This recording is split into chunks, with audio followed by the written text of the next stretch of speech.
예, 중년여행 39번째 시작합니다. 지난 시간에 산상설교에서 예수님께서 처음으로 군중들에게 하셨던 설교죠. 마음이 가난한 사람들이 하늘나라를 볼 것이다.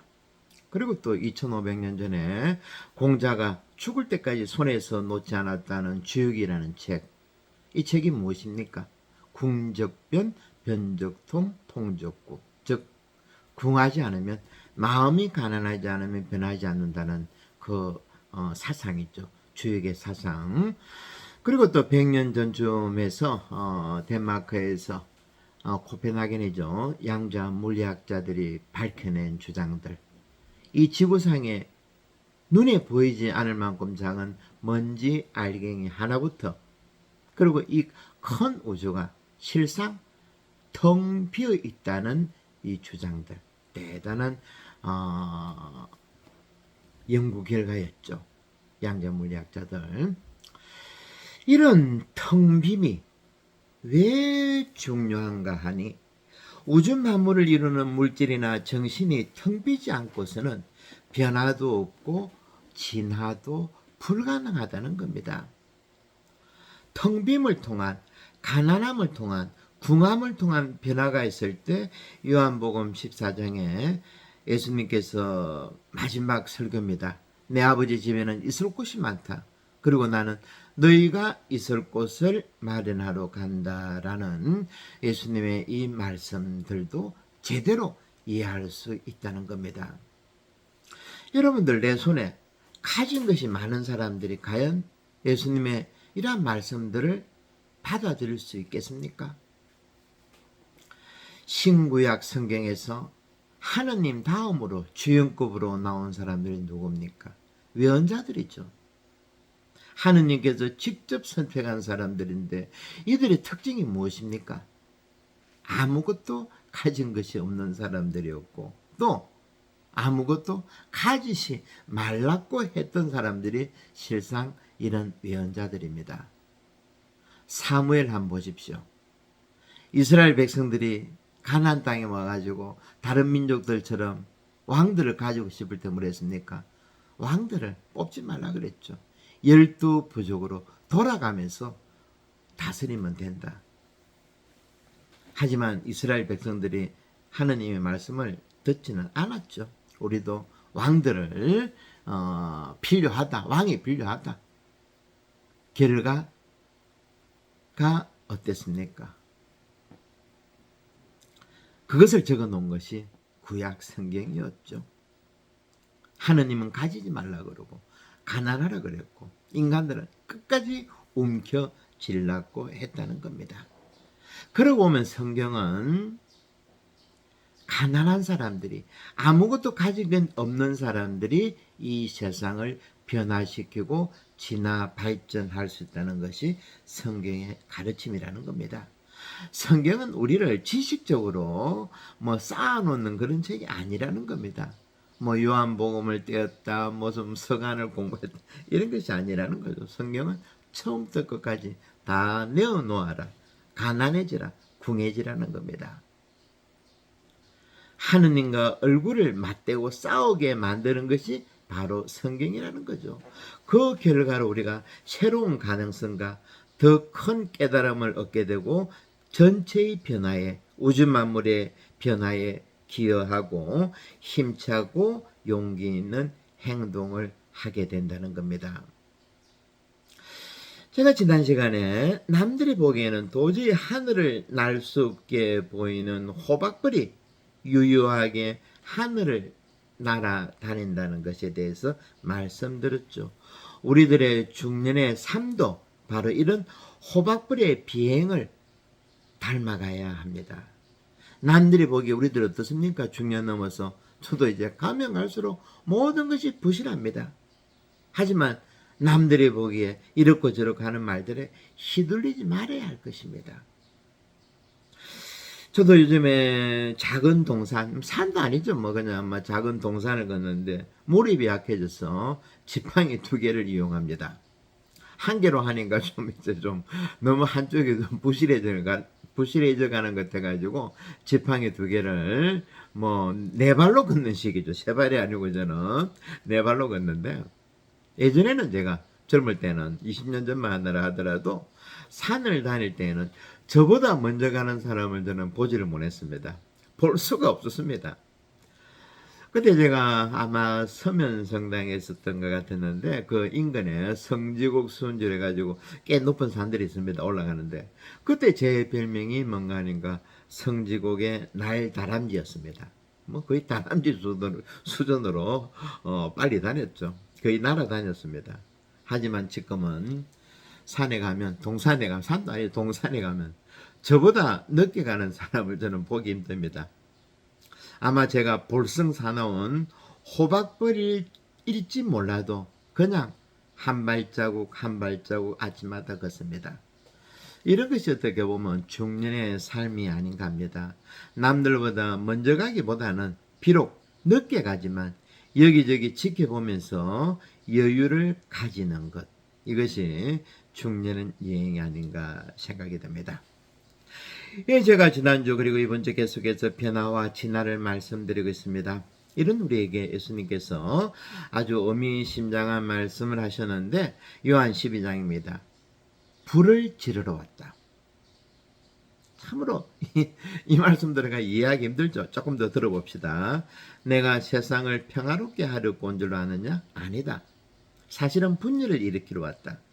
한 가정에 5 식구가 있다면 이제부터는 세 사람이 두 사람을 반대하고 두 사람이 세 사람을 반대하여 갈라지게 될 것이다. 아버지가 아들을 반대하고 아들이 아버지를 반대하고 어머니가 딸을 반대하고 딸이 어머니를 반대할 것이며 시어머니가 며느리를 반대할 것이다. 참으로 그냥 들어서는 받아들이기 어렵죠. 제가 예전에 한번 말씀드린 것 같은데, 이와 비슷한 가르침이 선불교에서 임재선사의 가르침에서 볼 수 있습니다. 임재선사가 이런 말을 했습니다. 부처를 만나면 부처를 죽이고, 조사를 만나면 조사를 죽이고, 부모를 만나면 부모를 죽여라. 어떻습니까, 여러분? 다 같은 의미죠. 임재선사나 예수님이나 다 같은 의미라는 겁니다. 이런 말씀들의 뜻이 무엇일까? 내 안에 부모로부터 조상으로부터 물려받은 유전인자만 생각하지 말고 이 세상을 홍익인간으로 만들어야 된다는 겁니다. 우리는 이 세상을 널리 이롭게 해야 된다는 것이죠. 1976년도에 리처드 도킨슨이 인류 문화의 진화를 설명하면서 밈이라는 단어를 만들어냈습니다. 밈. 그냥 MIM, 자기가 만든 단어입니다. 이것은 유전자가 자기 복제를 통해 생물학적 정보를 전달하듯이 밈은 주위 사람들과, 지금 저 같으면 여러분도 마찬가지죠. 저나 여러분이랑 같이 서로 모방을 통해서 유전자와 같은 방식으로 수평적으로 정보를 주고받는 방식입니다. 어떻게 보면 지금 우리가 공부하고 있는 중년여행 벌써 39번째입니까? 이것도 또 하나의 밈이라는 겁니다. 제가 가지고 있는, 제가 느낀 것들, 이런 것들을 이런 유튜브를 통해서 서로 간에 떨림을 이루는 거죠. 공유하는 것입니다. 수평적으로 정보를 주고받는다는 거죠. 이것은 가르침이 아니라는 겁니다. 여러분, 요즘 2살, 3살 되는 어린아이들이 태블릿 PC 다루는 거 보셨죠? 부모가 뭐 애 잡아놓고 자세하게 가르칩니까? 아닐 겁니다. 제가 애를 키워봐야지는 모르지만은 그것은 동시대의 아이들이 뭐라 그럽니까? 밈이라 그랬죠. 그죠? 유전인자처럼 그 시대의 아이들에게 필요한 정보가 이런 태블릿 PC를 통해서 뭐 만화 영화를 본다든지 게임을 한다든지 이런 것들이 아주 능수능란하게 이루어진다는 겁니다. 그뿐 아니죠. 휴대폰 다루는 거 보십시오. 그리고 제가 몇 년 전에 제 본당에서 천년성제를 하는데 불과 7살, 8살 되는 아이들입니다. 초등학교 1학년, 2학년 아이들인데 애들이 독서하는 거 보고 저는 깜짝 놀랐습니다. 저희 때만 하더라도 밥상머리에서 말 많이 했다가는 아버지로부터 호된 꾸중을 받죠. 아니면 꿀밤을 맞는다든지 아니면 저 구석에 가서 손 들고 벌 쓴다든지. 우리 때는 이런 문화가 없었습니다. 하지만 아이들이 탁해 나와서 그 연습을 얼마나 했는지 몰라도 6, 7살 되는 아이들이 1독서, 2독서 하는 거 보고 저는 분명히 저것은 다른 밈이구나. 우리 때는 그런 인류 문화적인 이런 정보들이 교환되지 않았습니다. 하지만 요즘 아이들은 전혀 다르죠. 이런 것이 바로 밈이라는 겁니다. 그리고 또 영국의 생물학자 루퍼트 셀터레이크가 도킨스와 마찬가지로 밈과 같은 단어를 발표를 했는데 형태 발생장이라는 단어를 소개했습니다. 이거는 좀 더 이해가 좀 쉽죠, 그죠? 형태 발생장. 조금 더 그 주장을 들어봅시다. 인간들의 문화 발달에서 유전 정보만으로 설명되지 않고 눈에 보이지 않는 장이죠, 장. 어느 장. 예를 들면 지금 여러분과 저도 지금 유튜브로 하나의 장을 지금 만들고 있습니다. 저와 같이 한 100명 정도가 이런 형태 발생장입니다. 어떤 분들은 미국에서, 어떤 분들은 또 뉴질랜드에서, 어떤 분들은 한국에서 서로 이런 공간을 통해서, 유튜브 공간을 통해서 만들어진 것이, 정보를 나누는 것이 바로 형태 발생장이라는 겁니다. 이런 장들이 한 세대의 정보와 기억들을 우리가 간추려 가지고 다음 세대로 물려준다는 것입니다. 이렇게 우리는 어느 누구도 별개의 분리된 단위가 아니고 모두에게 연결된 상호작용과 관계가 통합된 시스템이라는 겁니다. 옛날에 여러분들 아바타라는 영화 보신 적이 있었죠. 벌써 꽤 된다, 그죠? 이 아바타들이 병에 걸렸거나 상처를 받았을 때 큰 나무의 줄기에 서로 연결되어서 치유받는 장면이 기억납니까? 이런 시스템이라 보면 될 겁니다. 형태 발생장이라는 것은. 이런 형태 발생장이라는 용어에 비춰서 예수님의 그 사명도 한번 살펴볼 수 있을 것입니다. 형태 발생장은 비슷한 것들끼리 서로 영향을 주는 떨림을 특징으로 합니다. 그 안에서는 반드시 공감이 있고 떨림이 있어야 된다는 겁니다. 한마디로 비슷한 것끼리는 서로 떨리는 겁니다. 이런 상태를 예수님은 자기 내면은 텅 비어오고 가난해져야 한다라고 산상설교에서 말씀하셨습니다. 가난한 사람들은 타인을 진정으로 사랑하고 보살필 줄 압니다. 이것이 우리식으로 말하면 지난주에 말씀드렸듯이 홍익인간이죠. 널리 인간들을 이롭게 합니다. 하지만 자기 마음이 꽉 찬 사람들, 남들을 떨리게 못합니다. 자기와 자기 가족만을 생각하죠. 예수님께서 가장 즐겨 사용하신 하느님의 나라라는 단어도 형태 발생장, 형태 공명으로 이해한다면 좀 더 이해가 쉽겠죠. 그래서 하느님의 나라는 죽어서 가는 나라가 아니라는 겁니다. 지금 여기 우리가 서로가 서로에게 떨려야 된다는 겁니다. 사실 우리 교회의 시작은 이런 형태 발생장이었습니다. 서로 부딪혀서 떨리고 공감을 형성했죠. 사실 한국의 교회도 몇십 년 전만 하더라도 이런 공감들이, 떨림들이 있었습니다. 여러분 상관학교를 생각해 보십시오. 바자회를 생각해 보십시오. 교회에 가면 그 당시에는 재미가 있었습니다. 이 재미가 뭡니까? 서로가 서로에게 떨렸다는 거죠. 요즘에 저는 그런 이야기를 많이 듣습니다. 요즘 교회 가면 재미가 없다. 왜? 형태 발생장, 형태 공명, 떨림, 이런 감각들을 우리가 놓치기 시작한다는 겁니다. 하느님 나라는 저기 나중이 아니라 지금 여기. 이것을 카이로스라고 제가 전에 한번 소개했죠. 이렇게 하느님의 나라는 무엇보다 모두를 포용하고 더불어 사는 방식을 특징으로 합니다. 여러분들 서로 떨리지 않으면 어떻습니까? 누가 강제하지 않아도 스스로 떨어져 나갈 수밖에 없습니다. 이런 점을 두고 프란치스코 교황님이 그런 말씀하셨죠. 지옥은 우리가 동화에서나 볼 수 있는 불타는 유황불이 있는 그런 곳이 아니다. 스스로 떨어져 나가서 우주의 최가장자리에 홀로 쭈그려 앉아있는 것이 지옥이다라고 프란치스코 교종께서 말씀하셨습니다. 마테오 11장에 보면 또 아주 새로운 구절이 등장하는데, 소위 말하면 열심히 한 사람들, 거룩한 사람들이 예수님을 보고 이렇게 비난합니다. 저 사람은, 예수님을 두고 말하죠, 먹보고 술꾼이고 세리와 죄인들하고만 어울린다. 제가 이 부분도 전에 한번 말씀드린 것 같습니다. 이것이 바로 예수님의 모습이라는 겁니다. 먹보고 술꾼이고 죄인들하고만 어울린다. 이 말이 무슨 말입니까? 이런 사람들이 제일 많이 떨리죠. 잔치집에 가가지고 배고픈 사람들, 가난한 사람들 먹음으로 통해서 얼마나 얼굴이 밝아집니까? 그죠? 그리고 술도 나쁜 것이 아니죠. 그죠? 술을 통해서 서로 깊은 마음을 나누고, 그리고 죄인들하고 같이 부둥켜 안고 춤을 추는 것. 그런데 예수님을 두고 이렇게 비난하는 사람들은 어떤 사람들입니까? 가진 것이 많죠. 홀로 있는 사람들입니다. 자기 가족만이 움직이는 사람들입니다. 뜰 줄 모르는 거죠.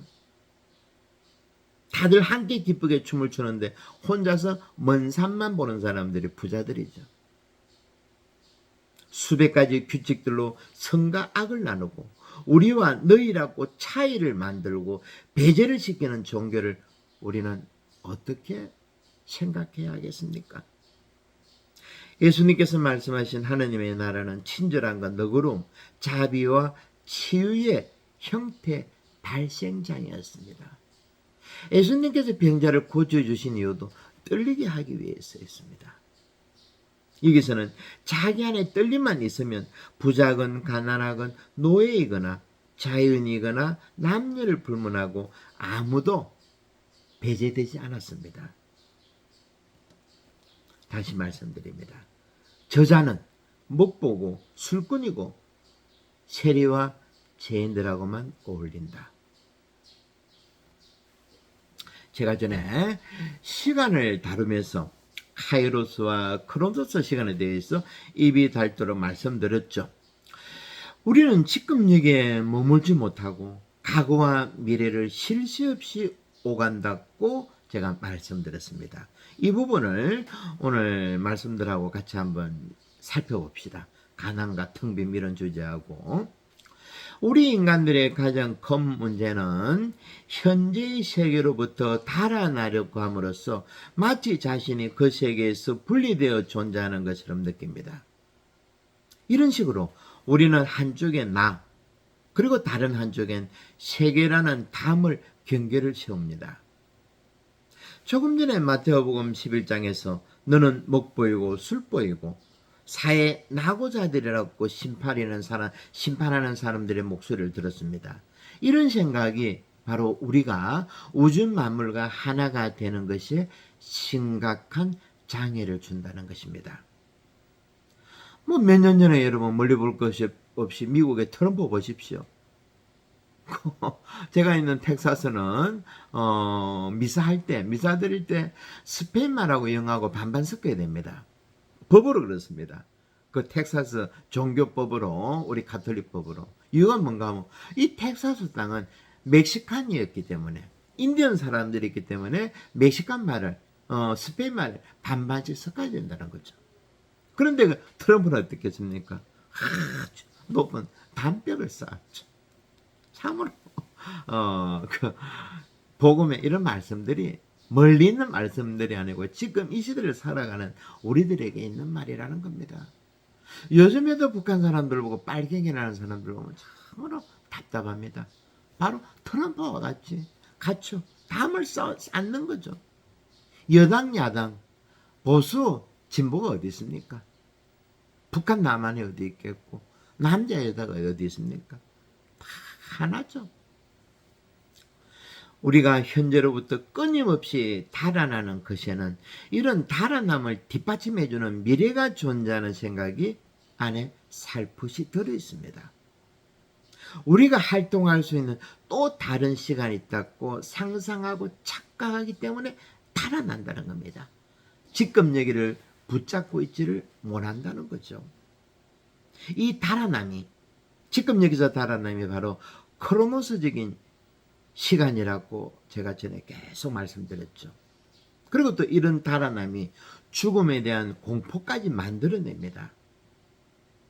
이와 같이 달아나는 것은 현재의 경험으로부터 자신을 분리하는 것이고 이것이 인간의 근원적인 반항이라는 겁니다. 그래서 시편에서는 너희는 멈추어라. 그래야 내가 너희 하느님인 줄 알 것이다 라는 말씀을 남겼었다는 겁니다. 우리는 멈춰야 합니다. 지금 여기에. 그래야 하느님을 만나고 우주 만물과 하나 되는 기회를 잡을 수 있다는 겁니다. 이를 좀 더 실감나게 한번 보겠습니다. 요즘 부산에 해운대는 사람들이 많으니까 잘 안 가고 파도가 좀 약합니다. 해운대가. 그 옆에 있는 송정 바닷가가 있는데 아마 지금도 사람들이 많을 때는 여름 휴가 때는 모르겠습니다. 하지만 새벽이나 뭐 심지어는 겨울에도 젊은 사람들이 모여가지고 서핑을 합니다. 파도를 탑니다. 파도 타기가 요즘에 유행을 하는데 이제 가만히 한번 지켜보십시오. 여러분. 파도 사는 사람들을 지켜보면 한 줄기 파도만 타면 쓰러집니다. 그래서 파도를 잘 탄다는 말은 내가 지금 타고 있는 이 파도의 힘이 줄어들 때 즉각적으로 옆에 새롭게 오는 파도를 갈아타야 된다는 겁니다. 다른 말로는 더 힘센 파도를 지켜보겠다가 옮겨가는 거죠. 여기서 제가 좀 전에 우리 가장 큰 문제가 현세에서 미래 시간으로 갈아타는 것이랬죠.